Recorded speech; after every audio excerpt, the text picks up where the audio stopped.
Good morning. How about that? So thank you for having me today. We and our students are having a wonderful time here. So today I'm talking about endangered language and language policies in Taiwan. The content is introduction and my research questions and overview of people and language in Taiwan, and history and current language policies, and case of Dao, the Dao language, and our challenges in future. So the American linguist Michael Kors, he had a striking warning in 1992. He said, based on his research, Klaus estimated that only 10% of the world's 6,000 or 7,000 languages seem safe, only 10% in the long term. Up to 50% may already be moribund, so in danger, and the remainder are in danger of becoming moribund by the end of the 21st century. So most of indigenous languages are more or less in danger in Taiwan. There are many communities that make efforts to revive their languages now. So this is my research question. So what kind of policies does the government, the Taiwanese government, work on endangered language, and why they are doing that? And then the government language policy is working well? And what kind of efforts are indigenous communities themselves making? So here is Taiwan, 23 million people. So Taiwan is a high population density country. And then the people of Taiwan is like Han Taiwanese population occupy about 95%. And then the indigenous population only 2.5%. And now the new immigrants around 3%. And the new immigrants, most of them newly acquired Taiwanese nationality, and then a Southeast Asian female who married Taiwanese guy. So it means that indigenous population is very small population in Taiwan.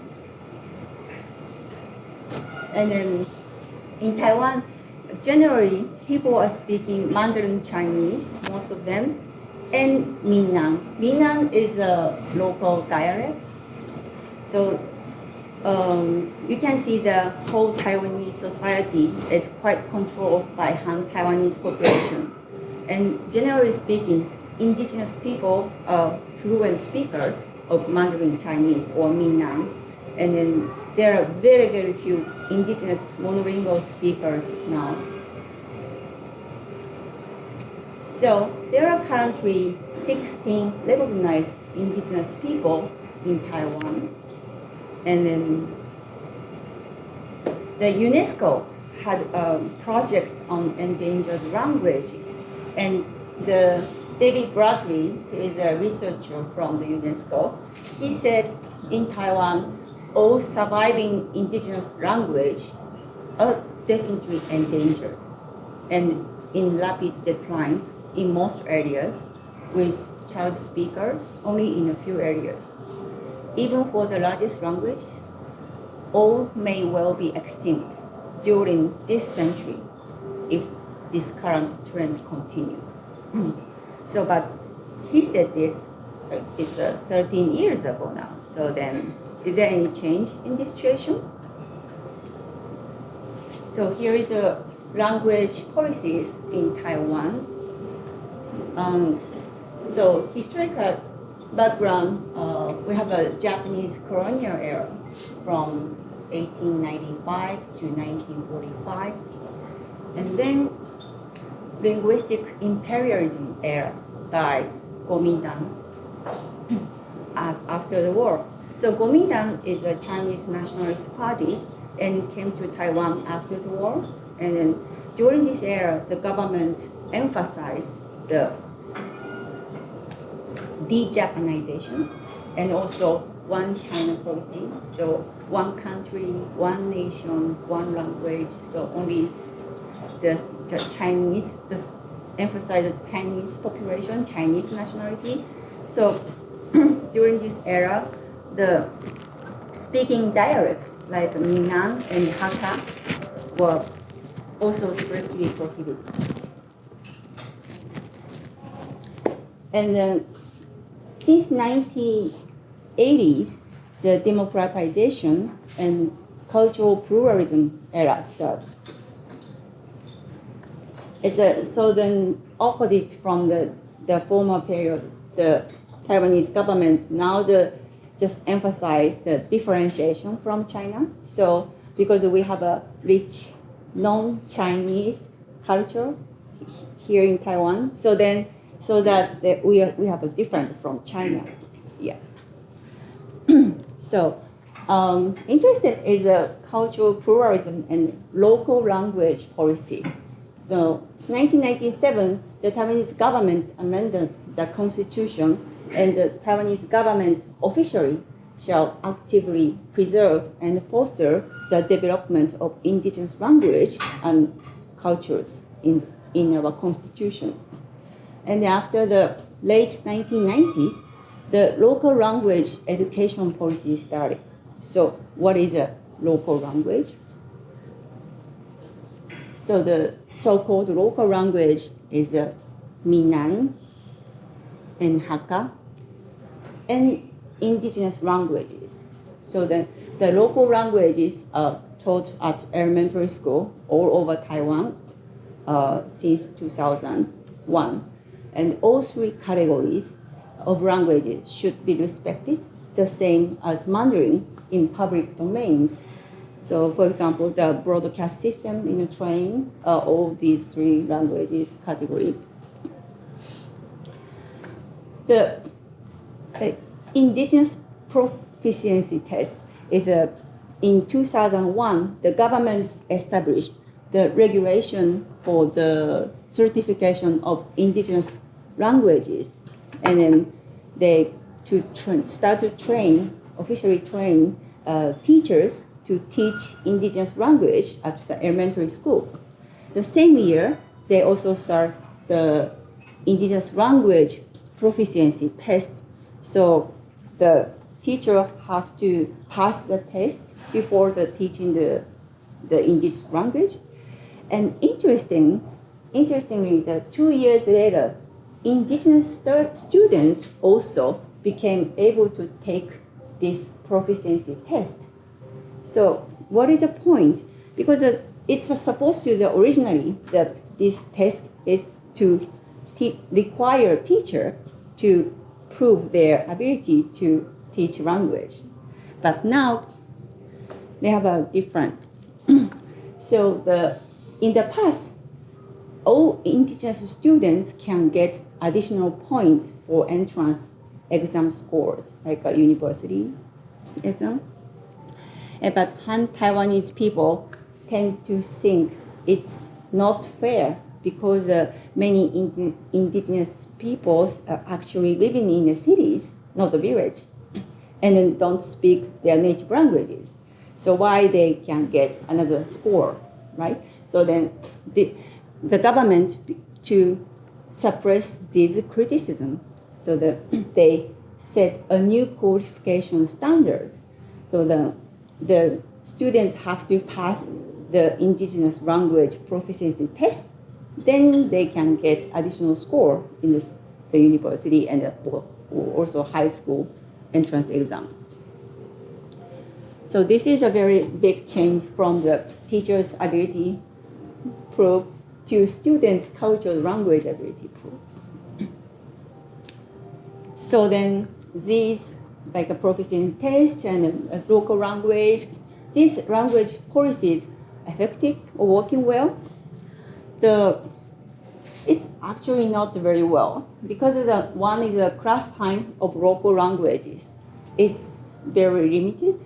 The elementary school has this local language class, but only one class a week, like 45 minutes or 15 minutes a week. So then also the very shortage of the teachers, and the the local language is whose local language is a problem.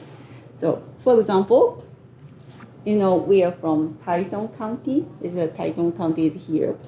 And we have several different indigenous groups in our county, like Amis people, Bunun people, Puyuma people, Taiwan people, Lukai people, and Tao people. So we already have 6 different indigenous language.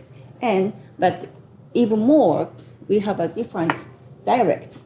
So then Amis people have 4 different dialect groups. And then Puyuma people also have 4 different dialects. And supposed to the different teachers to teach the dialect. Yeah. So it is only the Taitung County case. It's a whole Taiwan. It's even more different dialects.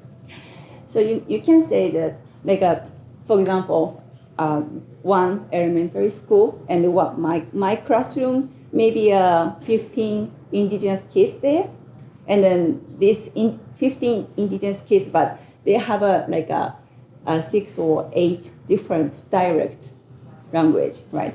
So, but the elementary school cannot hire 6 or 8 different teachers to teach this 15 minutes a week, right?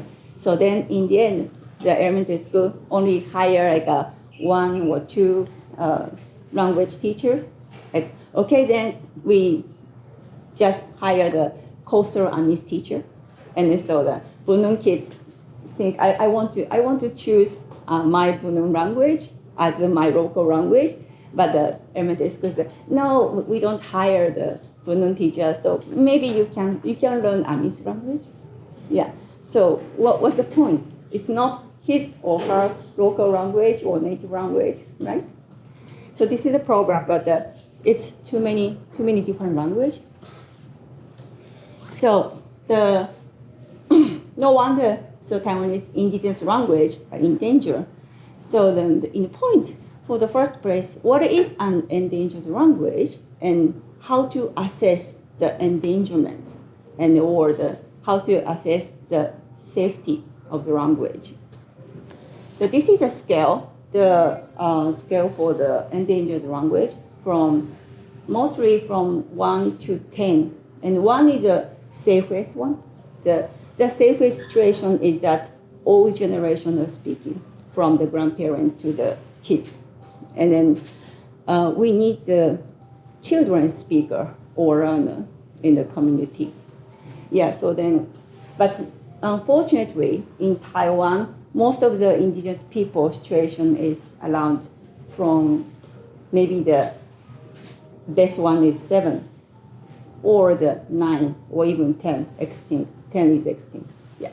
So then if the 7 is a shifting one, the childbearing generation, parent generation knows the language well enough to use it among themselves, but not transmitting their children. Or the 8, the only remaining active speakers of the language are members of the grandparent generation. So then, which generation is speaking is a very important issue. Okay. So then, in 2007, the United Nations Declaration on the Rights of the Indigenous People, and then it's based on the principle of justice, democracy, respect for human rights. And then after that, UNESCO marked 9 indigenous languages as endangered in 2009, and 5 languages are critically endangered. Kabaran, Sakizaya, Tao, Sarua, and Kanakanabu. So after this UNESCO's marking, the Taiwanese government started the Salvage Endangered Language Project since 2011. So because my field site is the Tao people community, so I introduce you the case of the Tao, how it's working these policies. So Tao people Tao is one of the smallest indigenous group in Taiwan, around 800 people now. And then Tao is now spoken by fewer than 10 native speakers. Well, to the exact, there are six fluent speakers. 6. So they are mostly speaking Minnan, and then it is a direct Chinese, and then also there are no monolingual Tao speakers. In recent times, the community is actively promoting the Tao language revitalization. So during the salvage project period, the main method was apprenticeship method. So then the community picked the old Tao guy as a teacher, and then the younger generation as a student, and then both of them can get money for the join this project, and then they are now this is my brothers, and then they're learning Tao from the older generation Tao guy, but in the end it was failed. This method was failed. So what is the problem? Although the most Tao understand the importance of preserving their native language, but there are too few persons to speak with, Even in the village, only 6 people can speak. So then what is the point? So the motivation is not very high, you can understandable. And also at least in the Tao case, there are much difficulty to learn Tao with the romanization system, because in Taiwan, children just learn Mandarin Chinese with a very unique phonetic system called Juin or Bopomofo. This one, it's a semi-syllabic symbols, and unlike the alphabet pinyin system used in China, so therefore the Taiwanese people are generally not used to reading or writing the words with the Latin alphabet. But now the Tao language, we are learning this Pashtai, Makaidan, Piakarinkin, Piakaimahan, then you have to write down with romanization system, but they can't. They can't. And also the Tao older generation, they also cannot use this romanization. So no one said, Pashtai is P-A-S-H-T-A-Y. No one said that. So they cannot write down. They cannot make a note. And then even if they have a textbook, you cannot read that with romanization, right? So this is a very big problem, at least in the Tao case. Yeah. So then after the 6 years ago, the new law is started, Indigenous Language Development Act. And this act is to protect language rights of indigenous population. And then it also designates indigenous language as a national language. And the government has to support to establish an organization to promote the indigenous language of each group. So this organization starts in the community. So then now the working better than before now. So now we have a new Xinxi. Xinxi means a teacher or master in Tao. So the senior runner just called Xinxi, and we have another 3 very good students now, and he can teach Tao with the romanization system. So they can write down, and then he can edit their spelling, yeah, and so now there are 3 different Tao Xinxi who can teach Tao with the romanization system, and because of the language policies in Taiwan, so there are plenty of online textbook, online dictionary, and so many YouTube videos. So everything is online. So it's more convenient to learn. And also for the Dao community themselves, they now using a very unique learning method through social media. It's a line group. In 2017, I think, yeah, they make a line group on the social media. The line group called Only Speaking Dao, 只说道语, and they have a community of the language lesson on the line group.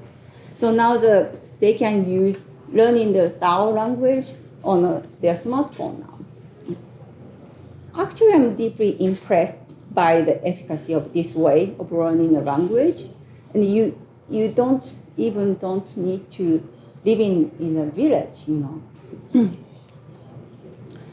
So one student, she said, learning Dao is mostly the same as learning English or Japanese.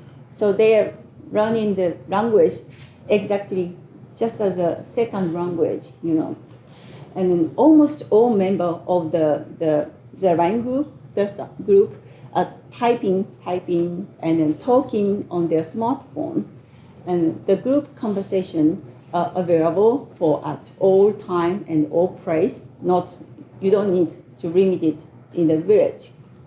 So the Dao younger generations are learning Dao language from Xinxi on their phone, not from parents or the grandparents.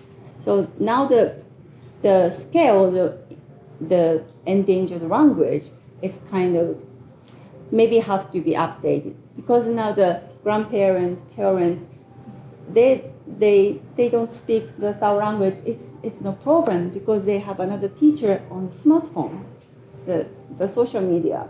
So they in the village only have only 6 people to speak with. That's no problem because they have a community on the social media.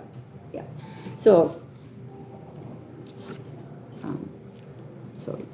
So in the end, so our challenges in future. The first challenge is so this is a yellow area is a 16 indigenous group to already recognized by the government, but actually we have more different indigenous group. Actually, the plain indigenous group people are not recognized yet, and they're still waiting to be recognized. So in future, we might have more indigenous groups and more languages, and so it's already so difficult, you know, to teach at the school because there are so many languages. But in future, maybe even more language. So this is a challenge. And then another challenge is in 2018, the Executive UN Taiwan approved a blueprint drafted by the National Development Council to develop Taiwan into a bilingual nation by 2030. So with the aim of raising the level of English proficiency among the public and improve the country's overall national competitiveness. So many children and the younger generation are trying to be bilingual, but not Mandarin. It's Mandarin and English, or the Mandarin and indigenous language, which bilingual. So I'm afraid that kids will have to make a choice to give up their native languages to become a bilingual English speaker because of this policy. So this is another challenge, I think. So this is my talk. So Annalisa, thank you.